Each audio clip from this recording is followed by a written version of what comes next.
स्वागत है आप सभी का न्यूज़ टाइम्स में। आपके साथ मैं हूं विनोद जौनपौल। तो आइए खबरों में आगे बढ़ते हैं। लोकसभा चुनाव जैसे जैसे नज़दीक आता जा रहा है, प्रशासन की तैयारियां मूर्त रूप लेती जा रही है। जिला निर्वाचन पदाधिकारी अनन्य मित्तल लगातार तैयारियों पर खुद नज़र बनाए हुए हैं और बैठकों के जरिए जरूरी दिशा निर्देश भी दे रहे हैं। इस बैठक में उपायुक्त Ananya Mittal, SSP Kaushal Kishor, SDM Parul Singh, DTO Dhananjay Kumar, BDO, थाना प्रभारी समेत संबंधित पदाधिकारी बैठक में मौजूद रहे। वहीं चुनाव की तैयारियों को लेकर समीक्षा की गई। साथ ही उपायुक्त ने संबंधित पदाधिकारियों को चुनाव को लेकर कई जरूरी दिशा निर्देश भी दिए।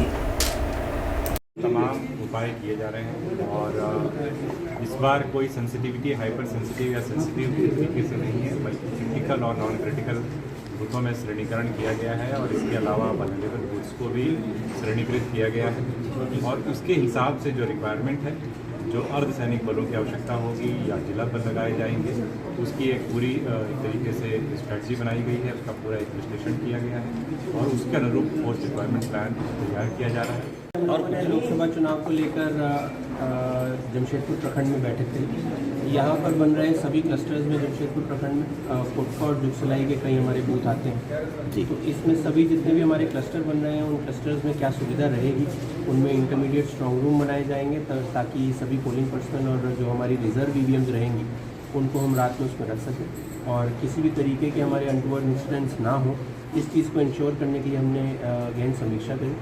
हमारे यहाँ पर इस बार कोई सेंसिटिव, हाइपर सेंसिटिव बूथ अब नहीं है, अब क्रिटिकल है, वल्नरेबल बूथ्स है। उन सभी का हम लोगों ने एनालिसिस किया और उसी हिसाब से पुलिस फोर्स का किस तरीके से आकलन किया जाएगा, वो एसएसपी साहब ने गहन उसकी समीक्षा करी। देश भर में बुलेट रानी के नाम से मशहूर तमिलनाडु की रहने वाली राजलक्ष्मी मदुरई से नई दिल्ली तक कुल 21,000 किलोमीटर की यात्रा पर निकली है। नरेंद्र मोदी को तीसरी बार प्रधानमंत्री बनाने की मांग को लेकर वे कुल 15 राज्यों का दौरा करेगी।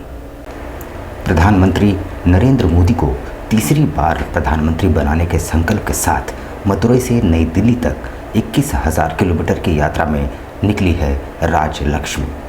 उसी क्रम में आज भारतीय जनता युवा मोर्चा के द्वारा सोनारी एयरपोर्ट पर राजलक्ष्मी मांडा का भव्य स्वागत किया गया, जहां युवा मोर्चा के कार्यकर्ताओं के द्वारा नरेंद्र मोदी जी की मुखौटा लगाकर ढोल नगाड़ों के साथ भव्य स्वागत किया गया। राजलक्ष्मी ने कहा कि 21,000 किलोमीटर की यात्रा पर निकली है, इसमें 15 राज्य का भ्रमण करेंगे। भारत माता की जय, भारत माता की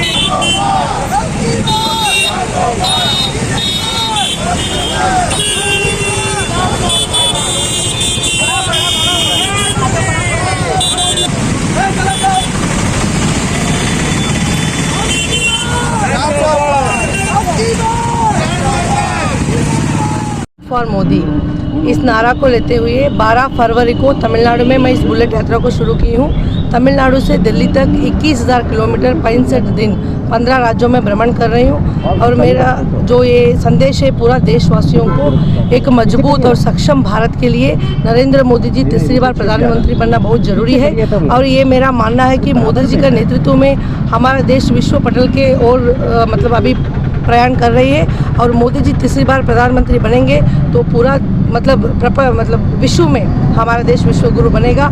सभी 6 विधानसभा क्षेत्रों के लिए जमशेदपुर कोऑपरेटिव कॉलेज में स्ट्रांग रूम और मतगणना केंद्र को निर्धारित कर दिया गया है। उपायुक्त अनन्य मित्तल ने अपने अधिकारियों के साथ स्थल निरीक्षण किया। लोकसभा चुनाव का बिगुल बज चुका है। प्रशासन तैयारियों को अंतिम रूप प्रदान करने में दिन रात जुटा है। जिला निर्वाचन पदाधिकारी सह उपायुक्त अनन्य मित्तल लगातार सक्रिय हैं और विभिन्न बूथों और क्लस्टरों का स्वयं निरीक्षण कर रहे हैं और जरूरी दिशा निर्देश भी दे रहे हैं। सभी 6 विधानसभा क्षेत्रों के लिए हर बार की तरह इस बार भी जमशेदपुर कोऑपरेटिव कॉलेज में स्ट्रांग रूम और मतगणना केंद्र बनाए गए हैं। उपायुक्त ने अपने सभी मातहत अधिकारियों के साथ स्ट्रांग रूम और मतगणना केंद्रों का निरीक्षण किया। स्ट्रांग रूम तक ईवीएम को लाने, फिर मतगणना केंद्र तक ले जाने की पूरी प्रक्रिया पर उन्होंने बार बार नज़र डाली। साथ ही विभिन्न राजनीतिक दलों के प्रतिनिधियों के बैठने के स्थानों का भी निरीक्षण किया। जो हमारा स्ट्रांग रूम बनना है और काउंटिंग हॉल बनने हैं हमारे 6 विधानसभा असेंबली कॉन्स्टिट्यूंसी क्षेत्र के, उसके ही निरीक्षण के लिए हम यहाँ पर उपस्थित हुए हैं। सभी हमारी ईवीएम की मूवमेंट बिना किसी कन्फ्यूजन के और बिना किसी क्रॉसिंग के अपने अपने संबंधित काउंटिंग हॉल में जा सके और वहाँ पर आने वाले सभी लोग जो भी सभी पॉलिटिकल पार्टी के लोग पहुँचते हैं अपनी काउंटिंग देखने के लिए, उनको भी किसी तरीके की दिक्कत ना हो, इसी की चेकिंग के लिए हम लोग यहाँ पर उपस्थित हुए और उसके लिए रूम्स डिमार्केट किए गए हैं और जहाँ पर भी रिपेयर आवश्यक है वो हम तुरंत चालू करवा रहे हैं। 3 दिनों पूर्व रांची रिम्स से फरार अपराधकर्मी राजा सिंह उर्फ पगला सहित प्रकाश गोप को सरायकला पुलिस ने लोडेड पिस्टल के साथ गिरफ्तार कर लिया है। वो मुरारी लाल नामक हिस्ट्री शीटर की हत्या की योजना बना रहे थे। आरआईटी थाना पुलिस ने चर्चित रवि शर्मा हत्याकांड मामले के आरोपी मुरारी सिंह की हत्या की योजना बनाते 2 हिस्ट्री शीटर अपराधकर्मियों को गिरफ्तार कर न्यायिक हिरासत में भेज दिया है। पुलिस की गिरफ्त में आए अपराधकर्मियों के नाम राजा सिंह उर्फ राजा पगला और प्रकाश गोप उर्फ छोटू को बताया जा रहा है। पुलिस ने दोनों के पास से एक लोडेड देसी कट्टा और 2 जीवित कारतूस बरामद किया है।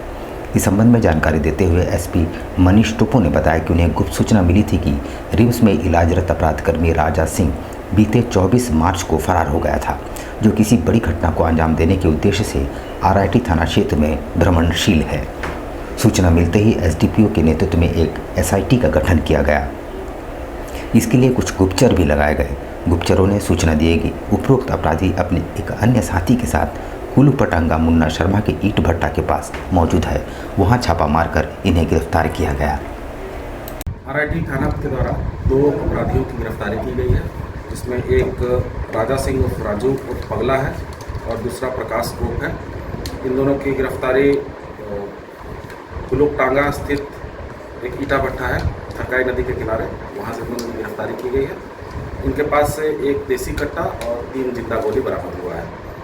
ये लोग काफ़ी शातिर अपराधी हैं, पुराने काफ़ी केसेस में लोग इन्वॉल्व रहे हैं। कुल 7 केस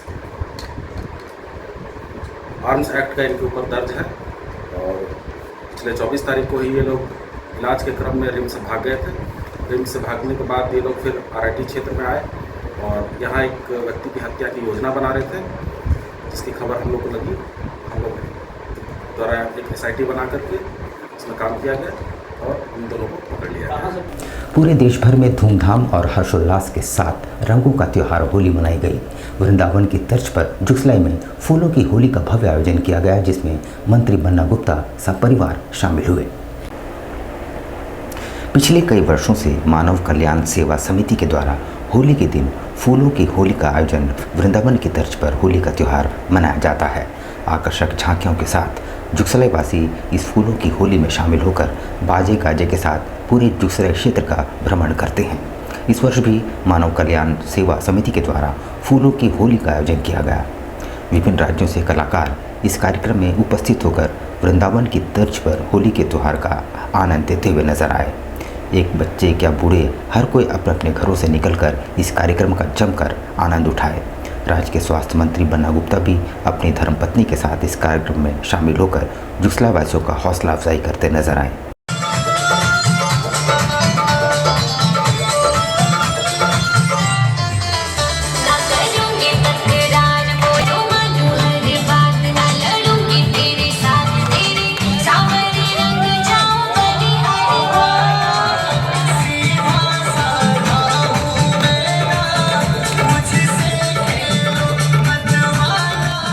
बहुत बहुत झारखंड के सभी लोगों को बहुत बधाई देता हूं। और होली का पर्व ऐसा है जो दुश्मन को भी दोस्त बनाता है और राजनीति में लड़ाई विचार की होगी, चूँकि लोकतंत्र का महापर्व है, लेकिन विचारों की लड़ाई विद्वेष की लड़ाई ना बने।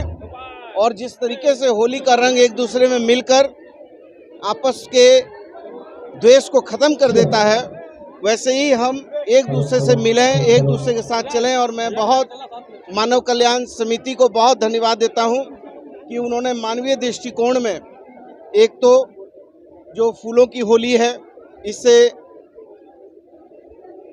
हमारा जो है जल जीवन, जो जलीय जीवन है, वो नुकसान नहीं होगा। दूसरा, हमारा इको फ्रेंडली सिस्टम बना रहेगा। और ये समाज ने हमेशा उदारता और महानता के साथ समाज हित में, राष्ट्र हित में, मानव हित में काम किया है, इसलिए मैं इनको बधाई देने आया हूँ, बहुत शुभकामना देने आया हूँ।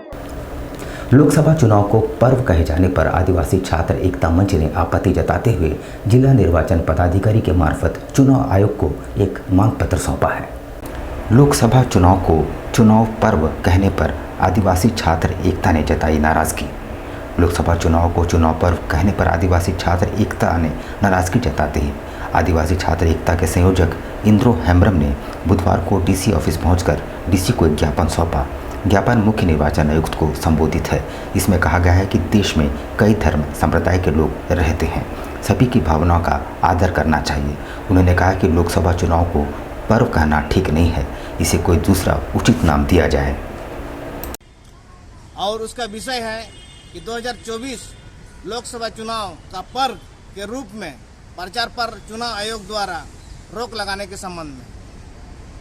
और आपको जैसा कि आपको बता दे रहे हैं कि 2024 का जो लोकसभा चुनाव है उसके लिए जाति, धर्म, समुदाय, भाषा अथवा किसी भी प्रलोभन से प्रभावित हुए बिना निर्भीक होकर मताधिकार का प्रयोग करें। यह संदेश लोकतंत्र के लिए सकारात्मक है।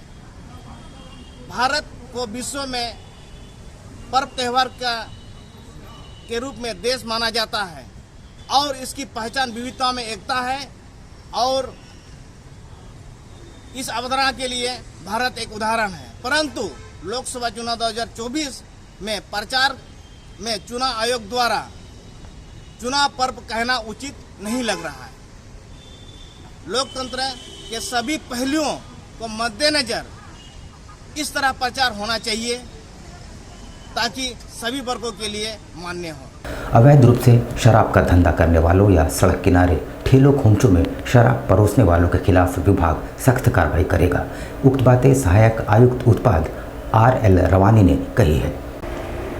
पर्व त्योहारों और चुनाव के मद्देनजर शहर के ग्रामीण क्षेत्रों में धड़ल्ले से नकली विदेशी शराब की अवैध मैन्युफैक्चरिंग का संचालन हो रहा है। हाल ही के दिनों में इनमें से कुछ का उद्भेदन हुआ, पर यह सिर्फ खानापुरी ही कहलाएगी। विभाग द्वारा जब्ती और कर्मचारियों की गिरफ्तारी दिखा दी जाती है, पर इस गोरख धंधे के पीछे किस सफ़ेद पोश का हाथ है, इसका खुलासा करने की दिलचस्पी किसी ने नहीं दिखाई है। बार परिसर में एक लाइसेंस, एक सर्टिफिकेट लेके हम लोग बार देते हैं, जिसमें होता है कि लॉ एंड ऑर्डर का समस्या ना हो, है ना। जिला उपायुक्त के द्वारा ये दिया जाता है, तो ये स्थल को देखा जाता है कि इसमें किसी तरह का कोई इसमें लॉ एंड ऑर्डर की समस्या न हो, उसी को बार का लाइसेंस दिया जाता है। अगर कोई उस परिसर में अगर कोई लाइसेंसी परिसर में अगर कोई गलत काम कर रहे या कोई खंडन होता है कानून का, तो उसका बार भी कैंसिल हो सकता है। अब गरीबा का दुकान है और कितना लाइसेंस दिया गया, कितना बार लाइसेंस है? 110 सरकारी खुदरा उत्पाद दुकानें हैं, जिसमें विदेशी, देसी और सब लगा के है, और करीब 70 के लगभग ये क्लब और बार का और रेस्तरां का लाइसेंस है। सर, अक्सर देखा जाता है सड़क किनारे जितने भी खुंचा वाले हैं, फास्ट फूड सब ड्रिंक कराते हैं रास्ते में रख के, तो इसको रोकथाम के लिए क्या हम लोग समय समय पर छापेमारी करते हैं। आपको भी अगर सूचना है तो हम लोग दीजिए, कड़ी कार्रवाई करेंगे। यहाँ पर हम लेंगे एक छोटा सा ब्रेक, लेकिन आप कहीं जाइएगा नहीं, क्योंकि ब्रेक के बाद खबरों का दौर जारी रहेगा। तो आप बने रहिए हमारे साथ और देखते रहिए न्यूज़ टाइम्स।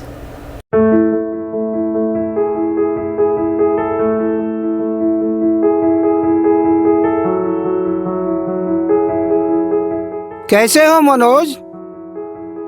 ठीक ही है भैया। ठीक तो बोल रहे हो, ठीक तो दिख नहीं रहे हो। तुम्हारे उम्र में तो हम 10-10 किलोमीटर दौड़ जाया करते थे। सारे लोग टहल रहे हैं, तुम सुस्त बैठे हो। वो क्या है ना भैया कि थोड़ा प्रॉब्लम हो गया है। प्रॉब्लम? हम तुम्हारे बड़े भाई जैसे हैं, तुम अपना समस्या बताओ हमको, हो सकता तुम्हारी समस्या का समाधान हमारे पास हो। वो क्या है ना भैया कि हमको पाइल्स हो गया है। बहुत सारे डॉक्टर को दिखाया, लेकिन कहीं पे कोई आराम नहीं मिला। बस इसी को लेकर परेशान है। चलो तुमको हम कहीं ले चलते हैं, हमको भी हुआ था, आज देखो हम ठीक हैं। कहाँ भैया? हाय हमारे एक परिचय के, वहाँ जाने से ठीक हो जाएगा? हाँ, एकदम ठीक हो जाएगा। पक्का ना? हाँ पक्का। चलो चलो चलिए भैया।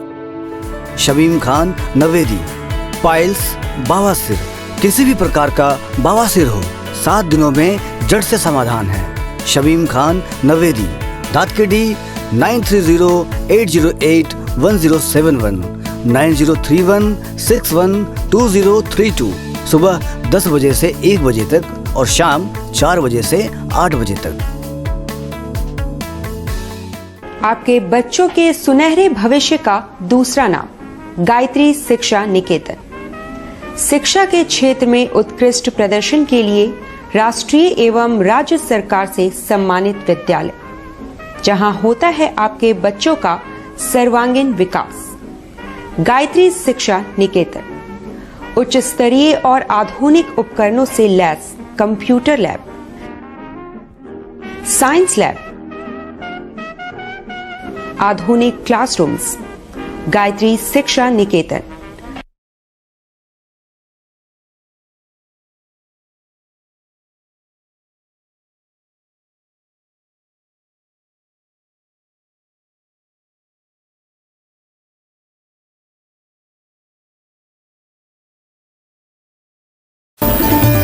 Indian Bakery, specialist in cakes and confectionery items.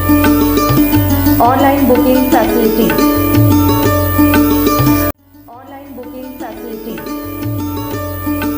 Specialist in all types of patties, eggless cake, birthday cake, anniversary cakes, wedding cakes,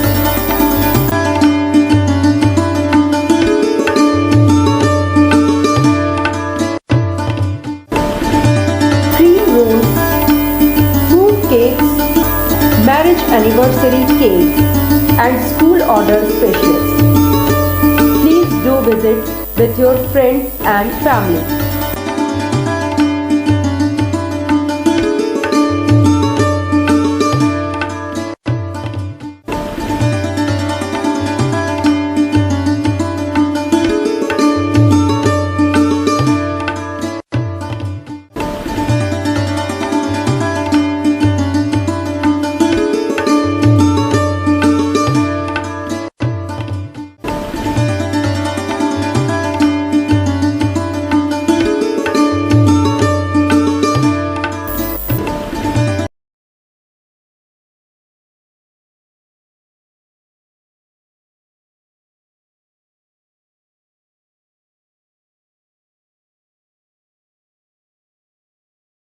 पच्चीस दिसंबर में जो है वो फ्रूट केक का डिमांड सबसे ज़्यादा रहता है। अभी fruit cake, plum cake, walnut cake और अभी चॉकलेट ब्राउनी केक बहुत ज़्यादा कस्टमर का डिमांड है। तो हम लोग ब्राउनी केक बहुत ज़्यादा बनाए हैं, फ्रूट केक भी बनाए हैं ताकि कस्टमर का जैसा रिक्वायरमेंट रहे। और सारा केक हमारे यहाँ एगलेस वेज केक मिलता है। ये हमारा इंडियन बेकरी न्यू रानी कुदर में हमारा शॉप है। जिन कस्टमर को भी चाहिए वो बिना झिझक आए हमारे इंडियन बेकरी न्यू रानी कुदर में, और हर तरह का केक आपको मिल जाएगा। आपको रीज़नेबल प्राइस में मिलेगा, रीज़नेबल रेट।